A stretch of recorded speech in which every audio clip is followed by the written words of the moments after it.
Texas, Dr. Paul. The gentleman is recognized for 2 minutes. Gentlelady for yielding, and I ask unanimous consent to revise and extend my remarks. Without objection.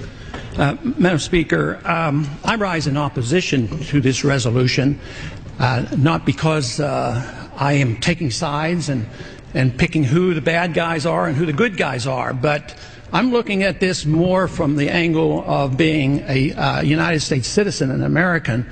And I think resolutions like this really do us great harm.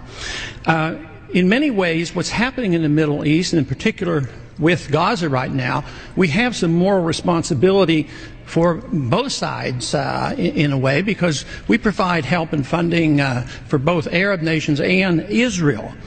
And so we definitely have a moral responsibility, and especially now today, the weapons being used to kill so many Palestinians are American weapons, and American funds essentially are being used for this.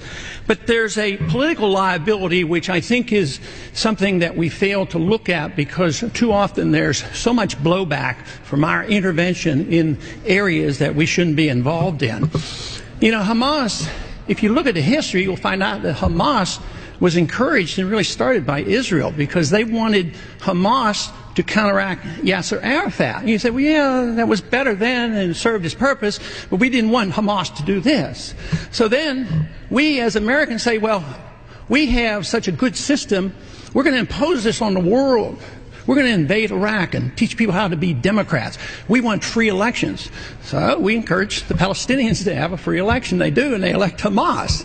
So we first indirectly and directly through Israel help establish Hamas. Then we have election. Then Hamas becomes dominant, so we have to kill them. You know, it just doesn't make sense. During the 80s, you know, we were allied with Osama bin Laden. And we were contending with the Soviets. It was at that time our CIA thought it was good if we radicalized the Muslim world. So we financed the madrasa schools to radicalize the Muslims in order to compete with the Soviets. There's too much blowback. There's a lot of reasons why we should oppose this resolution. It is not in the interest of the United States. It's not in the interest of Israel either.